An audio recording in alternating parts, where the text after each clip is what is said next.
Les gars, ils ont mangé quelque chose, ils ont fumé quelque chose ou bien ils prennent un peu de crack, ils ne comprennent pas. 70 millions pour Joao Félix, mais attendez. Bonjour la famille, j'espère que vous allez tous très bien. NETCHE, Nétier le Catalan sur votre écran les gars. Bienvenue dans cette nouvelle vidéo dans laquelle on va parler de 3 personnages importants. On va parler de Joao Félix, on va parler de Xavi Hernandez, on en avait parlé il y a 2 jours.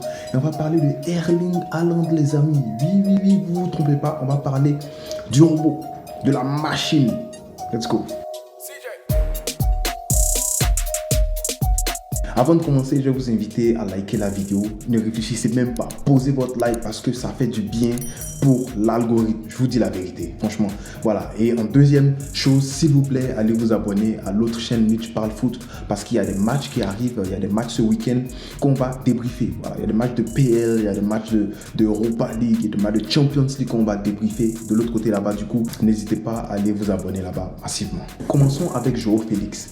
Joao Félix coûte 70 millions. C'est ce que les gars de l'Atlético Madrid ont sorti récemment. Et quand j'ai entendu ça, je me suis dit, mais attends, les gars, ils ont mangé quelque chose, ils ont fumé quelque chose ou bien ils prennent un peu de crack, ils ne comprennent pas. 70 millions pour Joao Félix, mais attendez. D'abord, on va faire un peu le résumé de Joao Félix, les 2 saisons qui sont passées. Joao Félix, ça n'allait pas du côté de l'Atlético Madrid. Du coup, on a décidé de l'envoyer à Chelsea. Et on le voit à Chelsea, ça va un peu, hein, il commence pas mal à Chelsea. Voilà, Joao Félix, c'est 4 buts à Chelsea. Voilà, c'est ça qu'il a fait à Chelsea. 4 buts à Chelsea, un carton jaune, un carton rouge. C'est-à-dire qu'il a plus de cartons rouges que de passes. Bref, c'est un alien. Mais bref, voilà. Donc, il va faire ça à Chelsea et on se rend compte que bon, il n'est pas la promesse qu'on attendait de lui depuis qu'il était dans Portugal U18 là. Pochettino arrive, Pochettino se dit, bon, j'ai pas besoin de Joao Félix. Franchement, il y a des news qui sortent, on dit que voilà, ils s'entendent pas bien et ils quittent Chelsea. Donc Chelsea n'a pas voulu prolonger, ou bien n'a pas voulu, comment je peux dire ça, l'acheter en fait après son prêt. Donc il arrive de l'autre côté à l'Atlético Madrid et Diego Simeone dit la même chose. Diego Simeone dit que lui, franchement, lui et puis Petit Félix, ça, les gars s'entendent pas. Donc ça gamme pas en fait quoi. Voilà, quand il voit rien, tu comprends de quoi je parle. Donc ça gamme pas entre les deux. Donc on dit bon. Petit, on va venir te soutenir, on va venir te sauver, on va t'envoyer au Barça. Donc on envoie au Barça. Et au Barça actuellement, c'est pas aussi ça. Parce qu'au Barça, c'est 30 matchs. Actuellement, c'est 30 matchs, 8 buts, 5 passes D. Voilà, 5 cartons jaunes. Il faut parler des cartons jaunes aussi. Donc voilà ce ratio match joué et but là, c'est pas trop ça. C'est pas trop ça pour jouer au Félix. Voilà, il a beaucoup de minutes jouées pour 8 buts. Bon, en fait, c'est pas mal en tant qu'ailier, mais quand tu as une configuration au Barça, où tu reçois des ballons, où tu as une équipe qui joue avec beaucoup plus de ballons que l'Atlético, qui joue avec beaucoup plus de ballons que Chelsea. Pour moi, tu te dois de faire plus. Et surtout quand tu joues au Félix, tu as une promesse du football qui est en train de rentrer dans son prime. Il a quoi, 24 ans? Tu te dois de faire beaucoup plus que ça. Donc pour moi, minimum, c'est genre 10 buts, 15 buts, allez. Voilà, s'il est en forme, Joao Félix, facilement, il peut te claquer 20 buts, 25 buts. C'est ce à quoi je m'attends pour quelqu'un qui doit coûter 70 millions d'euros. Donc, quand je vais sur Transfermarkt, je me balade sur Transfermarkt, voilà, comme si j'ai rien à faire là. Je vais voir que Joao Félix, il coûte 40 millions là-bas. C'est 40 millions, sa valeur actuellement. Donc, c'est-à-dire que si on a bien négocié, on peut l'avoir à 30 millions d'euros. Mais 70 millions d'euros, mais ça ne va pas dans les têtes ou bien quoi. Donc, déjà, mais le petit, quand tu entends ce que les coachs disent, tu sens qu'il y a, voilà, dans son comportement, il y a quelque chose qui ne va pas. Il n'a pas montré au Barça, du coup, on ne va pas venir tirer sur lui parce qu'il n'a rien fait au mec du Barça là-bas. Mais il y a quelque chose qui ne va pas. C'est pourquoi les 2 coachs là l'ont refusé. Diego Simeone et Pochettino l'ont refusé. Du coup, si l'Atlético il fume pas ou bien ils prennent pas un peu de cocaïne, ils vont savoir que voilà, 70 millions c'est beaucoup trop. Donc à descendre un peu vers les 20-25 millions et puis on va causer. Sinon, le Barça a une très bonne idée, c'est de le reprendre en prêt la saison prochaine. Et puis voilà, on va voir après. Joao Félix, c'est pas un ailier pur. C'est quoi la zone préférentielle de Joao Félix? C'est dans le demi-espace. C'est-à-dire c'est entre la ligne et puis le milieu. Il ne colle pas la ligne. Ce n'est pas un Dembélé qui va venir coller la ligne. Ce n'est pas un Lamine Yamal qui va venir aussi coller la ligne. Ce n'est pas un Rafinha de Leeds qui collait la ligne. Voilà, lui c'est un gars qui joue dans le demi-espace. Donc déjà, ce n'est pas un ailier plus. C'est un second attaquant si on veut dire. En plus de ça, défensivement, son apport, il est catastrophique pour moi. Parce qu'au Barça, là, notre première ligne de défense, c'est l'attaque. Et pour moi, son apport défensif, il n'est pas ça. C'est pas ça. Je n'ai pas envie de sortir les stats là, mais c'est pas ça. Si vous voulez, dites-moi ça en commentaire. Nicky, il faut analyser Joao Félix. On va faire l'analyse. On avait l'habitude de faire il y a 2 ans quand on a ouvert la chaîne ici. Donc, on peut encore le faire. Mais pour moi, non, tu vois. Donc, en plus de ça, si on décide de garder Cancelo, ce qui serait probable, et que Cancelo doit jouer à gauche, Joao Félix et Cancelo sur le même côté, ça ne fonctionne pas. C'est pourquoi on a inversé Araujo. On a décidé de mettre Araujo à gauche et Koulibaly à droite. Pourquoi? Pour compenser le problème de si Félix... Bon, si déjà c'est pour Cancelo. Quand Cancelo monte pour défendre la zone qu'il laisse, pour couvrir en fait les montées de Cancelo, on a Araujo. Maintenant, si tu dois mettre aussi Joao Félix là-bas, mais là, Araujo, il est foutu. Déjà, il faut qu'il fasse beaucoup plus que Ferran Torres avant qu'on le paye à 70 millions d'euros. Et en plus de ça, 70 millions d'euros, tu t'en vas demander pardon à Napoli, donnez-nous Kvaratskhelia. Voilà, moi je pense que c'est abusé pour Joao Félix. C'est pas un joueur qui est nul. Hein. Dans la configuration du Barça, ça pourrait marcher, mais il faut tellement de choses pour que ça fonctionne. Donc, s'il aime le demi-espace, donc tu as besoin d'un latéral qui va bouffer la ligne de l'autre côté là-bas. Voilà, si Baldé est en forme, il peut faire ça, mais bon, Baldé aussi, le petit là, si c'est pas TikTok. Bref, dis-moi ce que tu en penses. Est-ce que tu penses que Joao Félix, il vaut 70 millions? Je vous avais dit sinon que Xavi pourrait rester 1 an. On dit non. Vous avez vu, Sport est venu parler de ça. Mais bon, Sport aussi, il faut prendre ça avec des pincettes parce que eux, souvent, ils disent des trucs, on ne comprend pas. Mais bref, Sport a dit que Laporta aurait demandé à Xavi de rester 1 année supplémentaire. Déjà, il faut savoir que la décision qui a été prise là, elle est de Xavi lui-même. Je pense que Laporta n'était même pas d'accord que Xavi vienne et puis ils ont essayé de dire à Xavi de rester, mais Xavi non, il ne voulait pas parce qu'il en a marre et c'est compréhensible. La presse en Espagne, vous faites fuir les joueurs, vous faites fuir les entraîneurs, vous fatiguez les gens. Tout le monde a dit ça. Guardiola en a parlé. Comment il s'appelle? Lucho en a parlé. Maintenant, c'est Xavi qui vient parler. Même Koeman en a parlé. Vous fatiguez les gens. Voilà. Donc, Laporta aurait demandé à Xavi de prolonger, de rester en fait encore 1 année.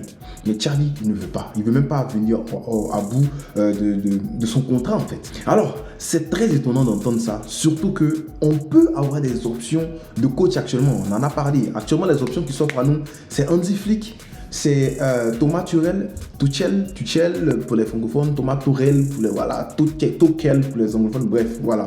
Et c'est De Zerbi. Donc, on en a déjà parlé, mais en gros, voici les options qu'on a actuellement si Xavi part là maintenant. Hansi Flick, j'ai déjà fait les éloges d'Hansi Flick. Et dans les trois options qui sont là, Hansi Flick, pour moi, c'est la meilleure option. Mais, Hansi Flick, je l'ai déjà dit, et j'avais pas envie de rentrer dans les détails, mais je vous ai déjà dit, Hansi Flick, là, ce n'est pas le meilleur coach qu'on puisse avoir. Actuellement, sur le marché, là, aujourd'hui, peut-être que oui. Mais là, c'est pas le meilleur coach. Hansi Flick, il a dans son palmarès, c'est plus de direction que de coaching en fait. C'est plus de direction technique en fait.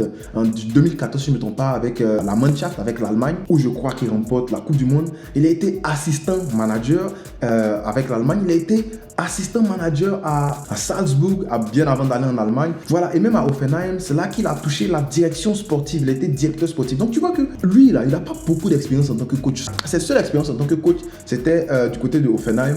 Il était coach là-bas, mais bon, là-bas, son ratio, c'était quoi? C'était 1,59. Pas mauvais, mais bon, pour une équipe de Hoffenheim, pas mauvais. Mais tu vois que le ratio, c'est pas tellement ça. Du côté du Bayern, c'est là qu'il a été excellent parce que là-bas, il a remporté le sextuplé avec le Bayern. Donc, c'est sa meilleure partie qui était là. La seule fois qu'il a bien prouvé, c'était là-bas. Du côté de l'Allemagne, ça ne s'est pas bien terminé quand il est parti en tant que coach. Du coup, c'est mitigé. Mais actuellement, on se dit honnêtement, Hansi Flick, c'est la meilleure option. Parce que De Zerbi, c'est plus une promesse. C'est une promesse parce que il est très fort. Il a des idées, de très très belles idées. La façon de faire jouer ses gars, son double pivot, son animation offensive. Tous ces joueurs sont contents. C'est un meneur d'hommes, on le sait. Mais, à part ça, combien de titres il a? On veut des résultats, n'est-ce pas? Du coup, De Zerbi, Paris, mais dans le jeu, c'est le meilleur. Pour moi, c'est le meilleur actuellement. Thomas Tuchel, lui, je ne veux même pas encore parler de lui parce qu'actuellement, là, non, va loin. Parce que le Bayern qu'il a pris, déjà, on a viré Nagelsmann parce qu'on se disait que les gars disaient que Nagelsmann, ça n'allait pas et tout. Mais Nagelsmann, il avait le double des victoires que Thomas Tuchel est là aujourd'hui. Et là, on prend Thomas Tuchel avec le même effectif, il ne peut pas faire mieux. Il fait encore pire, 2 fois pire. Du coup, j'ai même pas envie de parler de lui. Mais j'aimerais vous poser la question, mais qu'est-ce qui se passe dans la tête de la direction pour demander à Xavi de rester encore 1 année? Surtout que vous et moi, on voit que Xavi, il est en train d'être brûlé mentalement. C'est vrai, que le football qu'il nous a promis, c'est pas le football qu'il est en train de proposer actuellement avec l'équipe. Mais en même temps, pour la défense de Xavi, et je suis pas en train de dire que je veux que Xavi reste bien, je suis pour Xavi, mais on descend les gens ici, mais on a qu'à aussi parler en les faveur un peu, parce qu'on n'est pas des ennemis, on est des amoureux de Barça. Pour la défense de Xavi, Xavi a demandé Zubimendi, il n'a pas eu Zubimendi. Xavi a demandé Zubimendi, on lui a envoyé Oriol Romeo.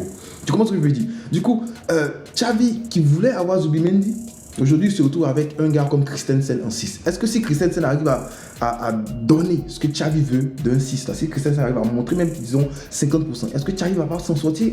On ne sait pas. En fait, j'essaie de le défendre un peu. Sinon, parce qu'on a beaucoup parlé de tout ce qu'il faisait de mauvais. Mais en même temps, Xavi, quand il prend l'équipe, bref, vous savez tout ça là. Du coup, moi, j'essaie de comprendre un peu ce que Laporte essaie de faire. Écoutez, l'année prochaine, quels sont les coachs qui seront disponibles? C'est la question. Voilà peut-être pourquoi la direction demande à Xavi de rester 1 an. Parce qu'actuellement, oui, il y a de bons coachs qui sont disponibles, mais la saison prochaine, il y aura des coachs excellents qui seront disponibles. Parce que tu as Klopp qui sera disponible. Après son année sabbatique, il sera disponible. Tu as Guardiola qui sera disponible. Lui, je suppose que s'il doit venir, c'est pour un rôle de direction de sport ou bien de direction de football. Et si c'est le cas, imagine ce que tu pourrais faire en rapatriant Guardiola dans la direction de football. C'est-à-dire que lui va superviser tout, les transferts, blablabla. Et si tu as un coach comme Klopp en dessous de lui, mais qu'est-ce que tu peux faire de ça? Parce que Klopp sera disponible, Guardiola sera disponible, mais tu peux aussi rapatrier Luis Enrique qui, en 2025, voilà, ce sera la fin du contrat. Donc, fin de contrat pour Luis Enrique, fin de contrat pour Guardiola qui pourrait être rapatrié. Et puis, comment ça s'appelle, Klopp qui pourra revenir sur le marché. Donc, regarde les options que tu as cette année. Tu passes de bons coachs. Je parle de Hansi Flick, Thomas Tuchel et De Zerbi. À la saison prochaine, tu passes à excellent coach. Or, si tu prends Hansi Flick aujourd'hui, qui est un bon coach, tu fermes les options que tu pourrais avoir l'année prochaine. Mais même Guardiola, il a dit que si le Barça, après Koeman, il avait dit que si le Barça voulait recruter quelqu'un, il fallait que le Barça essaie de prendre Luis Enrique. Il avait déjà dit. Et regardez, moi, si tu me demandes, Nietzsche, entre Luis Enrique et puis Hansi Flick, tu prends qui aujourd'hui là? Moi, je te dis Luis Enrique. Parce qu'avec lui, je sais à quoi m'attendre. Encore, il a beaucoup plus d'expérience en termes de manager, pas en termes de direction, hein, manager, coach. Et on sait à quoi s'attendre. Lui, c'est un gars qui, voilà, c'est la mentalité que vous voulez avoir, c'est ça qu'il avait. On était mené 4-0. Lui, il vient, il dit, hey, on va faire une remontada. C'est vrai que, voilà, il n'a pas tout gagné. Voilà, ça n'a pas été à 100% rose. Mais vous rappelez de ce qu'on vivait avec Lucho, les résultats et le football aussi, il était là. Voilà, et en plus, de l'autre côté, Luis Enrique, il va perdre Mbappé. Du coup, je ne le vois pas en train de prolonger avec le PSG. Il va perdre Mbappé. On ne sait pas dans quelle direction le projet du PSG va partir. Moi, je suis lui, moi, je me bats après. Guardiola, lui, je ne le vois pas en train de prolonger avec City parce qu'il a déjà remporté ce qu'il voulait remporter. Il a déjà gagné ce qu'il voulait gagner. S'il peut partir avec une Ligue des Champions, cette fois-ci, ça sera parfait pour lui. Et Klopp, le truc, c'est que Klopp l'a dit, il veut une année sabbatique. Mais le problème, c'est que Klopp, moi, je suis certain que s'il veut venir au Barça, s'il doit venir au Barça, il va vouloir finaliser tout durant la saison. Durant la prochaine saison. Il ne va pas attendre en fin de saison 2024 pour finaliser tout. Non, lui c'est un gars, je suis sûr qu'il va vouloir finaliser tout pendant la saison. Et ça voudra dire que si Xavi continue, pendant que Xavi est en train de travailler, nous on va finaliser avec Klopp. C'est pas une tellement belle ambiance dans laquelle je vois Xavi continuer à travailler avec le Barça. Du coup, voilà. Donc moi j'essaie de comprendre un peu où est-ce que la direction veut en venir. Je ne suis pas en train de dire il faut que Xavi reste, mais de vous à moi, dites-moi en commentaire. Vous préférez que Klopp, qu'on prenne un gars comme Hansi Flick là maintenant, ouais, Xavi part l'année prochaine, ou bien avec Xavi, on reste 1 an, hein, on lui propose peut-être un petit bon transfert, on prend un Kvaratskhelia quelque part, ou bien on prend un Leao, on se sac, on prend un Leao, pardon, ou bien même, on va parler d'Haaland là, parce que l'agent d'Haaland a été vu au Barça aujourd'hui, et bon, déjà il faut se dire la vérité, l'agent d'Haaland, c'est l'agent de Mathys de Ligt, Noussair Mazraoui. Mathys de Ligt qui est en fin de contrat 2027, Haaland 2027 qui a une valeur de 180 millions d'euros. Mazraoui, sa fin de contrat c'est 2026. Il est l'agent de Marco Verratti. Bon, lui, c'est fini. Il est aussi l'agent de Alphonse Areola. Donc, il vous dit en même temps, ne vous étonnez pas si vous voyez Areola débarquer au Barça.